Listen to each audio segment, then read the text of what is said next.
Welcome to the Meta Woman podcast. We address the issues, opportunities, and challenges facing women in the development of the metaverse, the biggest revolution since the internet itself. Every week, we bring you conversations with top female talent and business executives operating in the gaming and crypto industries. Here's your host, Lindsay the Boss Poss. The Meta Woman podcast starts now. Hello, and welcome to the Meta Woman podcast, part of the Holodeck Media Podcast Network. I'm your host, Lindsay the Boss Poss, and from struggle to success, we're covering it all. To our returning listeners, thank you so much for supporting the show. And for all the new listeners out there, welcome. I hope you enjoy. One of my favorite things about doing this show, and I mean this truly, is talking to people from all around the world. And I've been lucky enough to have some international guests, always looking for more. So if there's folks you want to see, feel free to send them my way. I'm so excited to introduce today's guest all the way from Nicosia, Cyprus. I will heartily admit that I have not spoken with many people from Cyprus, if any at all. So I'm very excited to introduce today Katya Dolgova, who is the Chief Operating Officer and co-founder of Redhill Games, which is a game developer based in Helsinki, Finland, although she hails from Cyprus. Redhill Games released its FPS 9 to 5 May of 2022, so very recently, and I'm very excited to hear about how that process went, what it was like. So Katya, welcome to the show. I'm so excited to have you.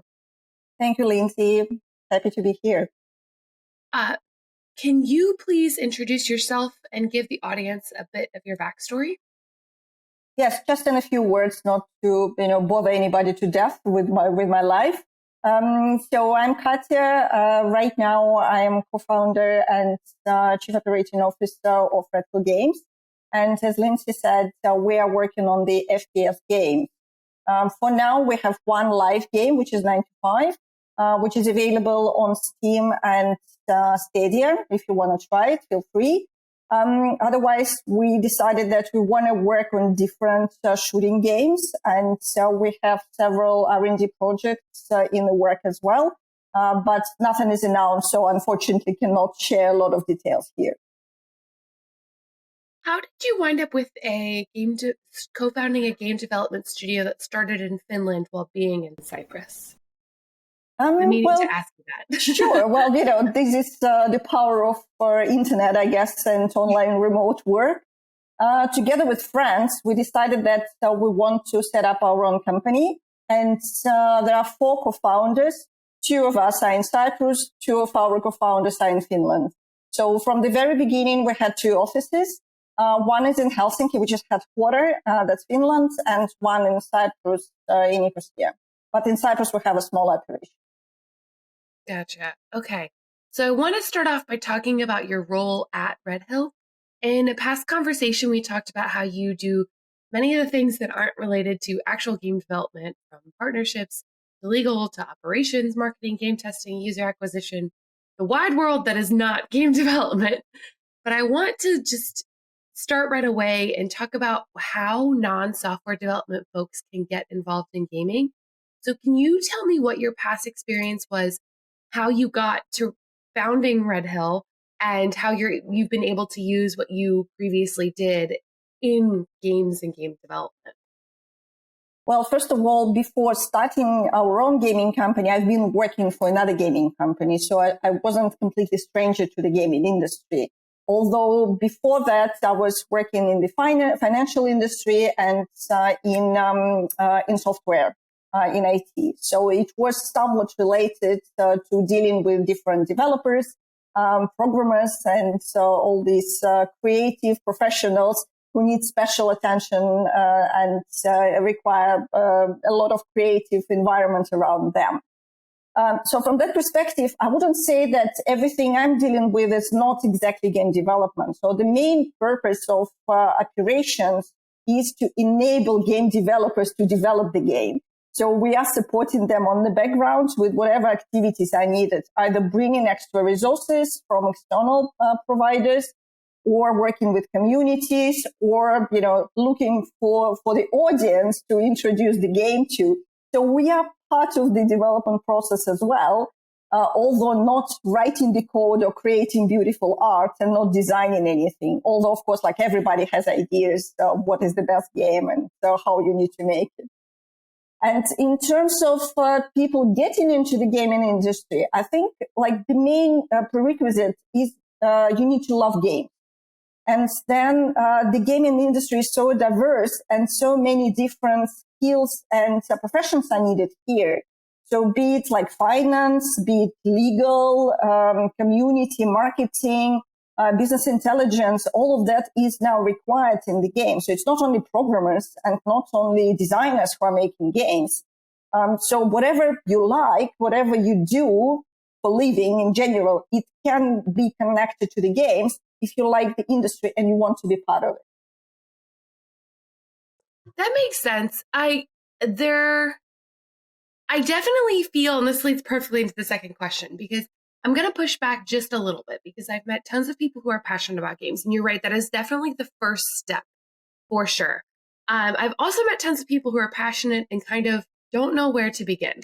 So if you're starting from a place of passion and you're a non-technical person, do you have any recommendations for the best skill to learn or the best educational path? Or from your point of view, is it like, oh, the gaming industry really, really needs more HR professionals, or the gaming industry really, really needs more people who work on their legal team, so go to law school? Like, is there anything you feel that there's kind of a real shortage of? Or if you were a young person who was just really passionate about games, where would you start? That's a good question. If we are looking at the shortage of some roles, right now, I would probably name business intelligence and data engineering. Those are on high demand. And if you are good at statistics, in being able to write scripts and work also with developers to ask and answer right questions, you will be in demand for sure. And another one is digital marketing as well, because these days, all of the companies are working with communities. They're promoting the content to the end users, and they are involving communities also into design and into testing, which means that if you know how to operate in the digital world and be the best representative of what your company is doing and what your game is about to say and bring to the people, then those skills are also in high demand. And otherwise, I would really say that wherever you are, whatever you learn, there is still a way to apply those skills. It's not that, of course, like every single doctor will find themselves in the gaming industry. But there are also games which are for the medical professionals to test, to comment, and to play even, and then discuss and be a blogger about that. So there are ways. If it is, I don't know, like finance or legal, there are always opportunities for those too. It's probably a little harder to get into the industry if you already built up your career, like 30 years in a profession. Then changing the industry completely. Potentially you need to step down and go into the entry level if any special skills required. If not, some skills are transferable. So if I would be looking, for example, for a financial controller, it's of course good if they have understanding what gaming industry is. But what is more important that they know finance, right? And they can, create the good cash flow and, afterwards the final audit. If they don't know how to do that, then if they were gamers, it's not going to help them. That makes sense. Yes. If you were looking for a financial, what did you say, a comptroller? Yeah, financial controller, accountant, it could be like any role which is not directly involved into the game development. Right. Yeah. So if you're looking to get, I guess what I'm taking from this is if you're looking to get kind of directly involved into game development and you are a non-technical person, then considering business intelligence and digital media are good points. Of course, there's more. Absolutely. Of course, there's other ones. Yeah, those are in high demand for sure. Production roles like project management are also transferable skills. If you got them somewhere and you want to go into gaming, that's definitely going to help you. And always getting involved into the gaming communities. Any game you like to play, there are communities, and you can start building up your involvement from this angle as well. That makes sense. And then otherwise, specialized roles for experience you may already have, you're looking to transfer. So Exactly. that makes sense. I have a lot of friends who are trying to kind of break in and unsure where to start. So I think those are two very good pieces of advice. I want to shift the discussion a little bit and actually talk about what it's been like to develop an FPS, because Redhill just fully launched in May, and that is so exciting. There's definitely a stereotype that FPS games are developed and targeted largely towards men, and that men are the only ones who play FPS, but we know more and more that that's not true. I debated introducing some of the facts on this show about that, but I have read facts about shooter games several times in the past, so I will not bore listeners, but please, if you don't know any facts about shooter games, just go ahead and Google it really quick. I highly recommend ESA's annual report as a good quick breakdown of demographics in games in general. We do know, however, that many developers are men. So can you talk to me about your development process, how you incorporated women into the development and built a game for everyone? And was there any kind of different approach you took in game creation to make it more inclusive? Or I guess, let me rephrase the question. You have mentioned previously that you worked with a lot of women developers on your team, that there are quite a number. Do you believe that in just having women developers on the team, that you were inherently able to make the game more inclusive just because there's more voices at the table, more people working on the project? Or did you feel that you also had to put inclusion kind of as a goal? It may be a mix of those, but I'm just wondering what your thoughts are on that. Right. So let me take a few steps back so Sure. I can cover this topic in full. So first of all, in terms of bringing female developers into the table, we started a company already, like 3 male co-founders and 1 female co-founder. So like we brought up diversity, gender diversity, from the very beginning. As well, we are all different nationalities. So we all came from different backgrounds, and that adds also to the diversity and inclusion. At Redhill, in general, our main inclusion and diversity comes from the national diversity, because we are recruiting all over the world. And in the company right now, we have 25 different nationalities coming from different countries. So we have about 22 different languages we speak. And all those different cultural, specifics bring a lot to be able to create a good game, because the game is for everyone in the world. Therefore, like perspective of every single individual is kind of taken into account. In terms of the female developers and the general statistics, I unfortunately cannot argue that, because FPS and shooting games in general are still predominantly played by male players. Statistics say, I think, that about 30% of the players are female, but it of course depends on each particular game. The numbers vary. In terms of our personal player base, it's more male, because at least at the beginning it was pretty hardcore. So females did try, and some of them stick, and some of them decided that it's too hard or too active for them. So we have about probably 10% of our player base who are female.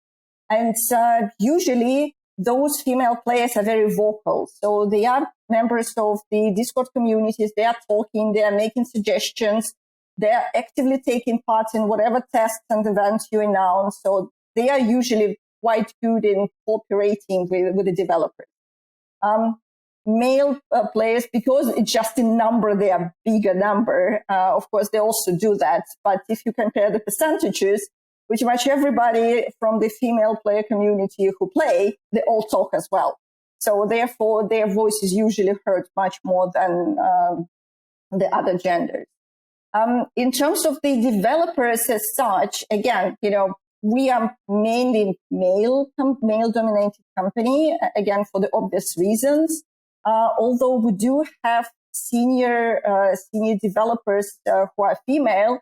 For example, UX designer, we had senior animator, We have video art artists and 2D artists as well, who are representing also a different point of view.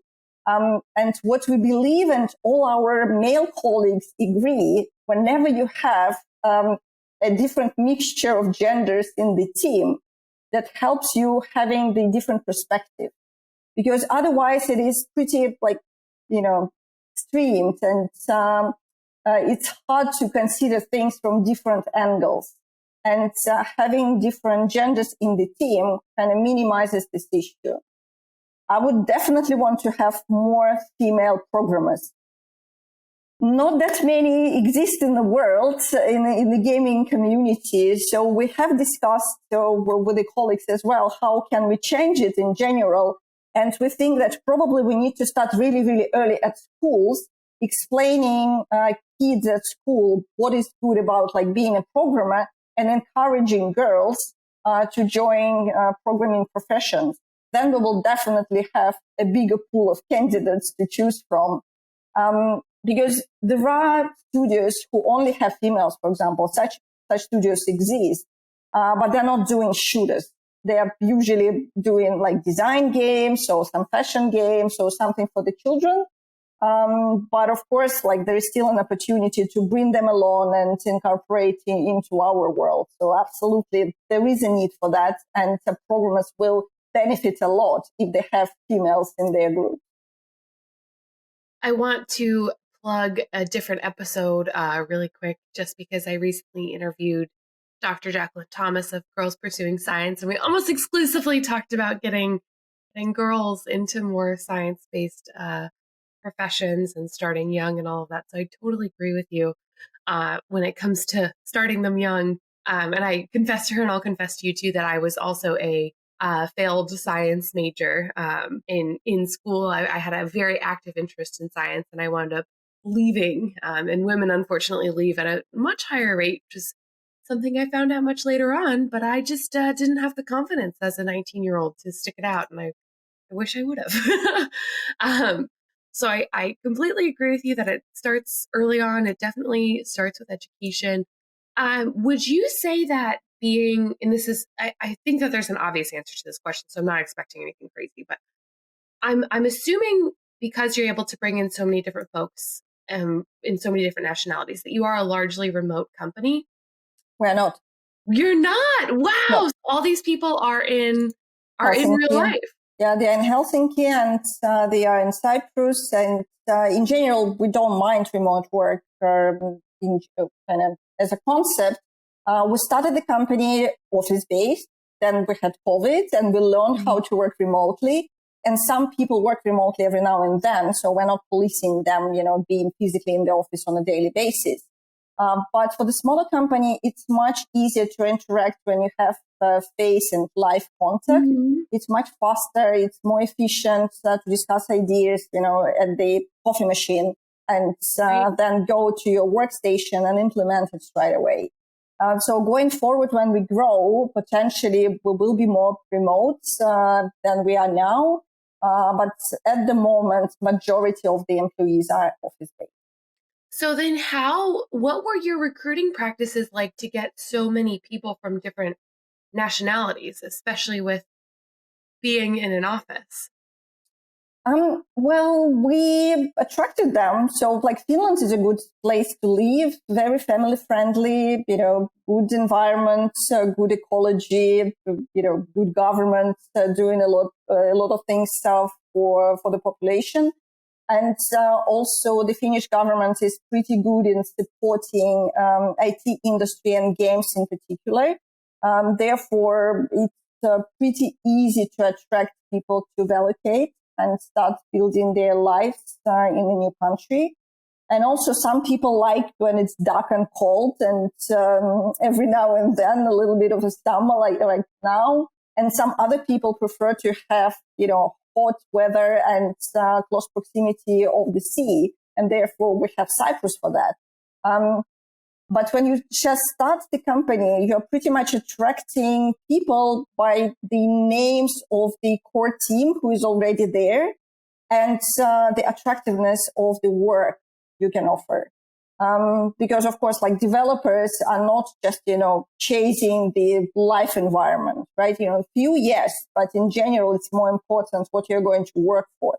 And so what game are you creating? And if you can, picture what the game is going to be, what your role is there, what's your personal contribution, for many people, it's attractive, and they give it a try, and they move across the pond.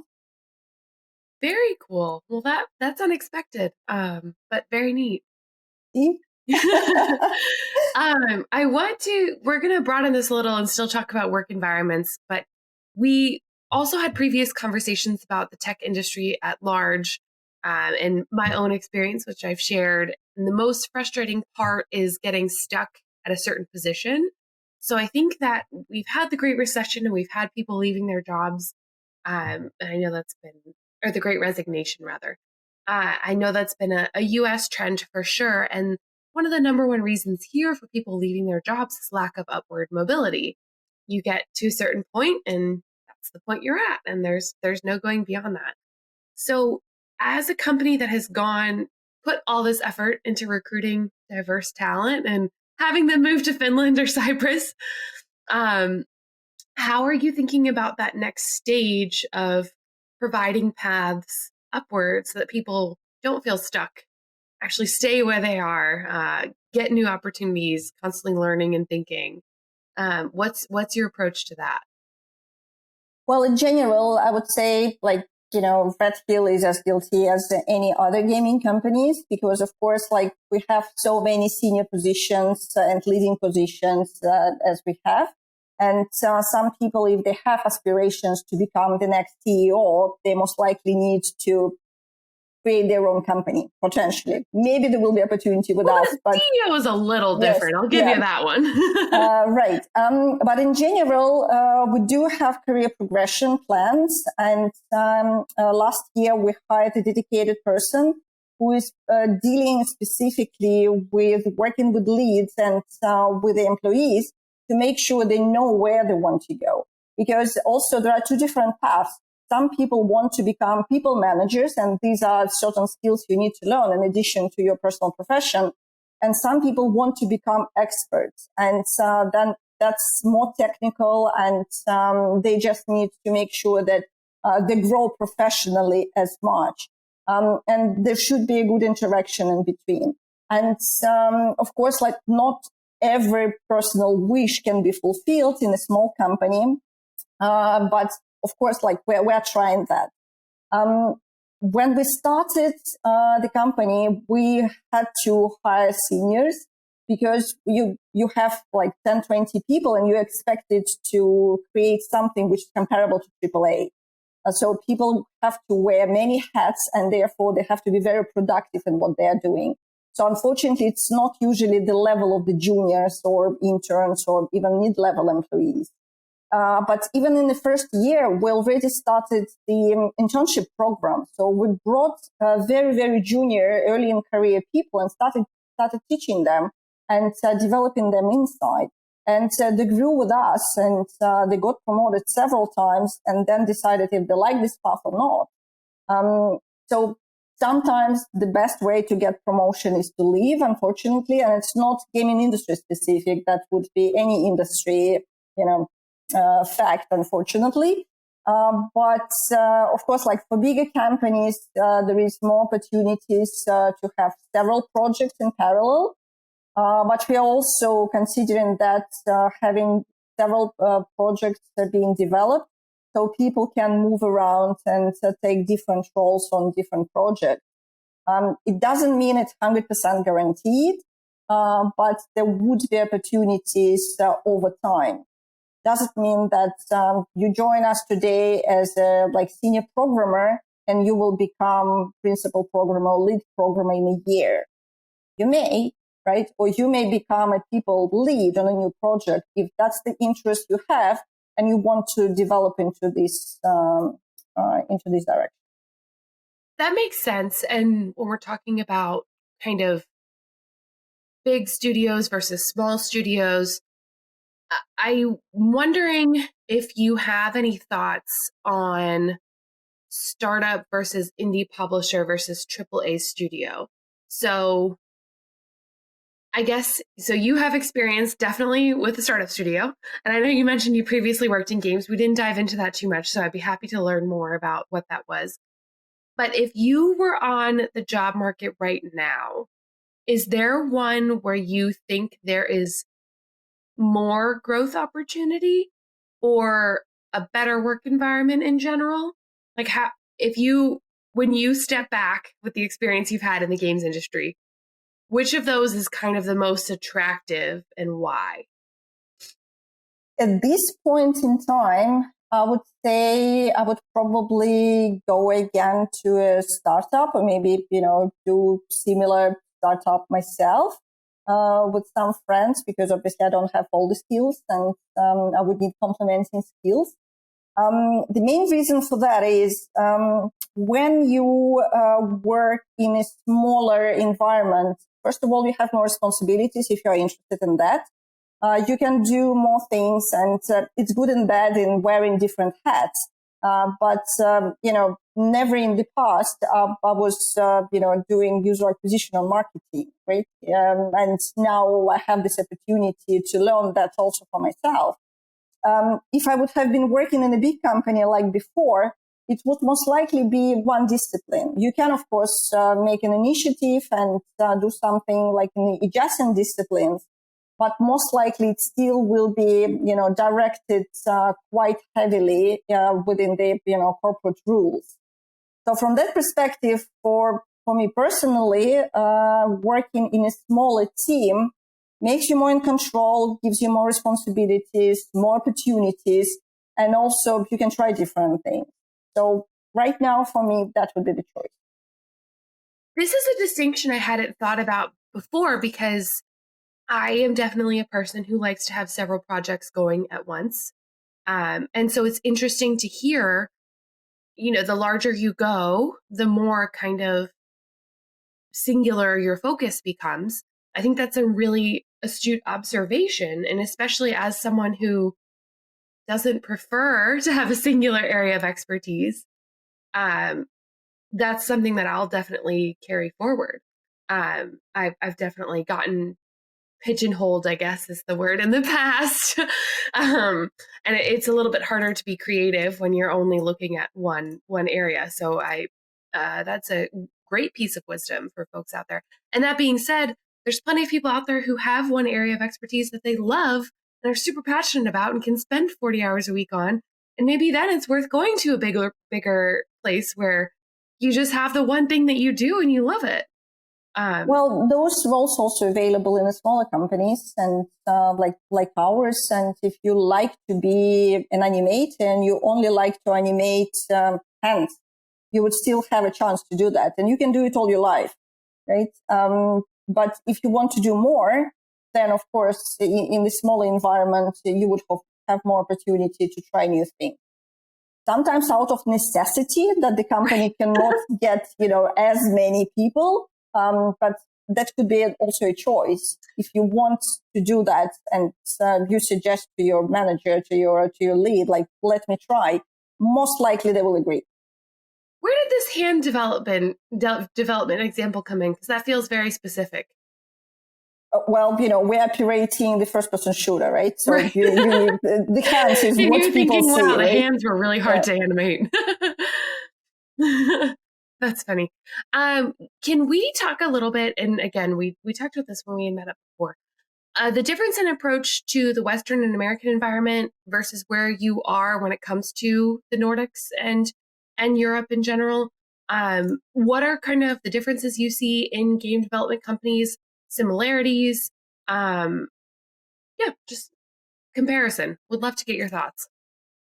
Right. Well, first of all, I don't have my personal hands-on experience with American game developers, game development, let's say. Of course, I know plenty of people who are working in different gaming companies. And in my previous company, we had offices in the States as well. So my main knowledge comes from the discussions, from what we read in books and social media. And first of all, I would like to say that American gaming industry seems to be like more developed developed and have a greater history than European one. It's not Nordic specific, but like the gaming started not in Europe, and therefore like the most experienced professionals are coming from the US. And most of the educational programs are also developed in the US, and we are looking up at them all the time. And all the great games we played when we were children, in most of the cases, are coming from the US as well. So we learned on them. Otherwise, European and specifically Nordic gaming industry, they are much more focused on like work-life balance and that people have like good environments, not overworking, and having good time while working.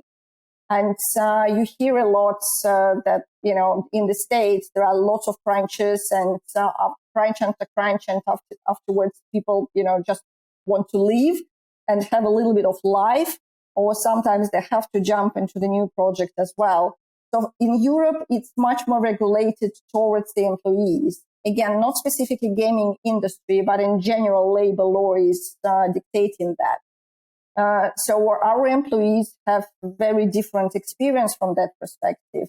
I'm not saying we never have crunches. We do, of course. If there is a deadline which needs to be met, we do ask our people to put extra efforts. But we cannot mandate. We always agree. We have to notify them in advance, and we have to compensate with money or time off. And it also cannot last forever. It has to have a limit on that. And that's also one of the benefits which we usually offer to the American developers if they want to try and relocate and work for the European company. You will have a lot of vacation, and like paid time off you will use. That's at least 5-6 weeks during the year you can use. Then all the public holidays, all the extra time you worked, and then you can compensate it as well. Youth health systems in Europe as well cannot be underrated. That's also another benefit which all employees in Europe and the Nordics have, and they of course use it. So all your background is supported and covered, so you can focus your productive time on making good games. So from that perspective, I guess that probably few things which are different, but still, we're looking at the American developers, at the American conferences and everything, and we want to incorporate this experience into what we do as well. The environment certainly is different. I will absolutely give you that. Have you found that some of the folks, I mean, I know you said you're recruiting people from all over the world. Have you found any, is there any special kind of excitement from American developers to jump ship and move to Europe at all? I'm purely just curious because obviously we've seen a lot of news about American game publishers lately, and most of it has been negative. So I'm wondering if a lot of developers are thinking, time to try something new, and if you've been able to kind of capitalize on that a little bit. We always hope, but of course, while people are still having opportunities in the same country, they first consider them because it's obviously more familiar and doesn't require you to change the entire life. The younger people tend to be more interested, but if you have family with several kids, house, mortgage, whatnot, then you will think twice unless it's not a remote. If it is a remote opportunity, you can of course jump on it right away. If you need to go, then, more things are taken into consideration. So, of course, we try to attract those who seem to be available because of something happening with the company.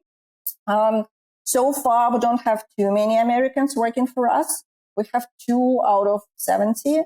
So they are coming from the States. But in general, going forward, if we need to grow, if we will be attracting developers from the States, then maybe we will be also talking about remote engagement. We didn't consider that in the past because we were very office-based, but going forward, obviously, the world is changing and all the development is changing. Yes, I will say I was a little shocked when you said that you all go into an office.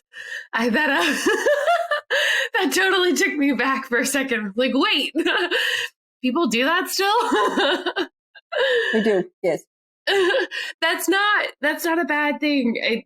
It is completely team dependent. I'm just so used to everyone moving in the opposite direction, and I'm fully at home, and so I totally forget that other people have different experiences.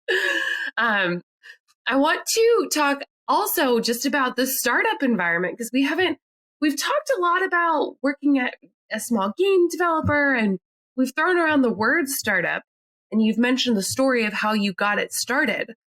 But what has it been like to actually build a game development company from the ground up? Well, probably the best comparison would be then you are building the bicycle when you ride it at the same time. So that's pretty much what we've been doing in the past 4 years. And there are like pluses and minuses, like in everything. And you have big ambitions. You want to create the best company. And of course, the company wants to create the best game ever. Everybody's going to be playing and loving. You learn on the way. And it's also like sometimes you need to make choices which you wouldn't make if you are part of the big company and like well-funded, and you don't need to decide, would I hire, I don't know, again, animator, or rather I shall bring a programmer, or do I need, I don't know, the character artist or environment artist is more important at this point in time. So you have to juggle things all the time and make decisions on the spot. So that's probably the biggest challenge in working in the startup, which is not yet earning the money from the game it created. Is there anything in particular that you wish you would have known when you started? And I don't necessarily mean any regrets, but it's like, oh, if we just knew this thing, it would have made our process easier. Or if we just had this tool, or like, can you think of any instances where it really was, this one thing would have put a lot of other things to rest? Well, for me personally, I guess we should have brought the person who is dedicating time to marketing earlier on. That's in my team. And I was always thinking that, before the game is ready and we really start promoting it, we can do bits and pieces ourselves. Like we always had community people because we had community from the early testing. Right. And we didn't have a dedicated marketing manager, for example. That could have been different in analyzing the audience, in making sure that, for example, the characters are more attractive to the particular audience we believe the game is for. So that was not in place. And I think, if I think back, I should have probably hired the dedicated marketing person earlier. Again, that's the choice. You decide, right. You do that or not. Now I think I should have done it earlier. Well, another thing can never be 100% on all the decisions. So yeah. And what's the other thing? I want to hear Another thing is that when creating a new game in a new company, we thought that it would be good if the game will be very different, right? Of course, like people have so many different shooters on the market. They can, choose whatever. And they are, in general, continue similar path.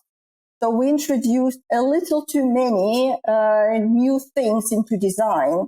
And again, looking back, potentially we should have looked more into the industry, like the head of the industry in that sense, and be a little closer to them. Because sometimes completely new things putting people off as well before they're becoming familiar. And so not everybody is willing to, try and test things. So from that perspective, being somewhere more in the middle would have been more beneficial. But again, that's the choice we made. And here we are. Like next time, maybe slightly, less innovative. But again, maybe not. We'll see when the next thing comes. Right. Well, I really appreciate that you said that about a marketing manager because I am very pro marketing. As someone who works in marketing, I think marketing is so important. Because if you build something great, but there's no one to look at it, then it doesn't matter. Um, and the sooner you Exactly. can bring someone in who's going to say, "Hey, everyone, look at this thing," the better off you are. And I do think it's very salient to say it's good to be unique, but things are popular for a reason, and it's because they're well liked. So finding that balance of introducing unique elements while incorporating the good old familiar things that people love in a Yeah, game is indeed. Indeed. important and hard to do. I mean, all of these things, like you said, you're building the bike while you're riding it. There's no way to know some of this until you get started. So that's just the unfortunate truth about startups. Exactly. But we learn, right? So after 4 years, it's probably already harder to call ourselves startup because we created the game. hmm It can be played.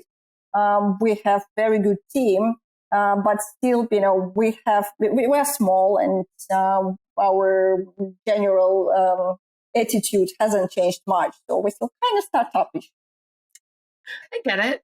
Well, and speaking of, tell people where they can play 9 to 5, and let them know, what's next and what's exciting at Redhill Games.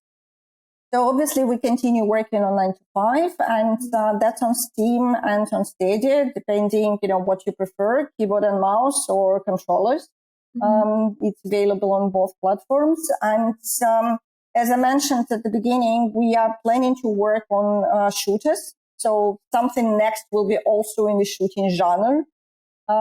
We don't know yet what exactly it will be. We have several ideas which designers and artists and programmers are discussing internally. And at some point, of course, like as soon as we are ready to announce something, everybody is going to hear about that. The best way to follow is the websites, then the LinkedIn page, and we publish all the news there. I love the name 9 to 5 and the call out to Dolly Parton. I don't know if that was intentional or not, but It was a reference to the working day. yes, I love that. Oh, that's great. So before we get into our last segment, I'm just going to summarize really quickly what we talked about. We this whole podcast, really, this has been one of the podcasts where I really remained on theme. Kind of rare, but we have been having this discussion about work and work environments quite a bit. One of the and you gave lots of great pieces of advice that I'm going to now go over. One of them was that business intelligence and data engineering positions are in a shortage. If you can work with developers and ask and answer the right questions, do the project management portion, you'll be in high demand. Digital marketing also in shortage, and as you mentioned, better to hire earlier than later. So if you know how to operate in a digital world, or if you can take marketing classes, whatever that may be, you'll be in demand. And then the last thing that I thought was really interesting was basically you said if you have specialized skills, look for specialized roles. The example you gave was that there's always games being developed in the medical community. So if you're a doctor who's really passionate about games, go out and look for those studios that are developing games for doctors that learn on the job and things like that, and be a tester for that. We talked a lot about gender diversity within Redhill Games, not only within the company, but within the community. And you mentioned that a large portion of your audience is male, but that the women have an outsized voice in the community that you do have and are able to really get their input out there, which I think is a great way of building a game from the ground up that doesn't include toxicity or anything like that. Is just having people talk about the game and play the game and talk about how to improve the game, no matter what they look like. A huge mix of genders, cultures, and languages brings a different perspective to your company. You are very adept at getting people to move across whatever pond they may be coming from, given that you have 25 countries represented, I believe you Yep. said. One of the most important things into getting more women into these roles, getting even more diversity in that way, is starting young with early education. One thing that I think is very unique and very cool about Redhill Games is that you have career progression plans and a person dedicated to working with employees to know where they want to go. I think that that is becoming more important as we get through the Great Resignation, and hopefully more companies will implement a role like that. In some industries, it may be more beneficial just to leave the company and be able to kind of move upward that way. But for companies that can handle several projects at once, there might be several opportunities happening simultaneously. So I think the general piece of advice there was both to look within and outside of the company for opportunities if you are kind of stuck at your current position. We talked about working at big developers versus startups, and startups allow you to work either in one area of expertise or on several different disciplines at once, depending on what you want. Startups are more agile, which can mean exploring more paths. Big developers, it might be more so about fulfilling your singular role and kind of being a cog that kind of keeps that machine going, which also absolutely has its value. It's just you have to know yourself and what you're looking for. We talked about the differences between the American and European game environments. One thing that you pointed out I thought was really good is that Americans this is where game development really started. So you're going to get that truly seasoned experience from the US. But European systems and benefits are just a bigger draw when it comes to quality of life and may eventually then be a bigger draw when it comes to quality of games over time. Who knows? We ended with a discussion on building a startup and what that's like and how it's building the bicycle while you're riding it. If you're starting a company, the two pieces of advice you gave, hire a marketing manager early and strike a balance between being unique and taking elements that are already popular. I think those are good pieces of advice for any startup, really. So I'm going to broaden that to the tech industry at large, not just game development. So Yeah, the last very well section summarized. Oh, thank you. Yeah, I always feel a little bad because I hope people know when I'm looking down and taking notes when they're talking, I'm not writing an email to anyone. I'm actually writing episode notes. So the last section that I like to end on with everyone, and I asked a version of this, but I'm going to ask it more specifically to you, is what is one thing you would like to tell your younger self about getting into the gaming industry and being successful? To tell the truth, I came to the gaming industry pretty late, just 8 years ago. And before there was different industries, different companies. Probably if I would be talking to younger self, I would say try gaming industry earlier because it's such an exciting world. You can do so much and it's such a creative environment you are part of, and you can do so much. And when I got my first job in the gaming industry, my son, who of course likes to play, said that finally, Mom, you have a proper job. Because everything I was doing before, like earning well, growing as a professional, for him meant nothing. Yes, we have food in the fridge, good. But when I joined gaming company, he was like, well done, now proper job. So also that helps bringing closer the next generation. And we have a lot more to talk about now with kids because I better understand what's their interest. And I can also refer to different game developers and games, and I definitely know more about the world they live in. So that's for sure, talking to my younger self, I would say think for the future. And that will definitely help you talking to your children and also be in a very healthy and exciting environment. That is so funny. Kids will say whatever's on their mind. Katya, thank you so much for coming on. I know you mentioned where people can find and follow Redhill Games, but where can they find and follow you if you want to be found and followed? Well, absolutely. Feel free to drop me a note. I'm on LinkedIn and Facebook and all the social media. And also, if you write a note on the company page, also, I'll get back to you. Perfect. Thank you so much for being here. This was so much fun. I love learning about game development, and it was especially cool learning about FPSs. Not my usual forte, so it's fun. For all the listeners out there, be sure to leave those 5-star ratings and reviews. It's not going to be 5 stars. Don't leave it. I'm just kidding. But also check out other Holodeck Media podcasts, including Meta Business and Business of Esports. I'm on Twitter, Instagram, and LinkedIn at Lindsay Poss. You can always send me a note. And you can catch me live Wednesdays on the Business of Esports Live After Show. This podcast will be in your feed every week. We'll see you next week. Thanks for joining us here on Meta Woman. Make sure to subscribe to this podcast everywhere you get your podcasts, leave a 5-star review, and tell your friends, family, and colleagues all about us. Also, make sure to follow Meta TV on all socials to get more of the best metaverse content anywhere. Tune in every week for another episode of Meta Woman.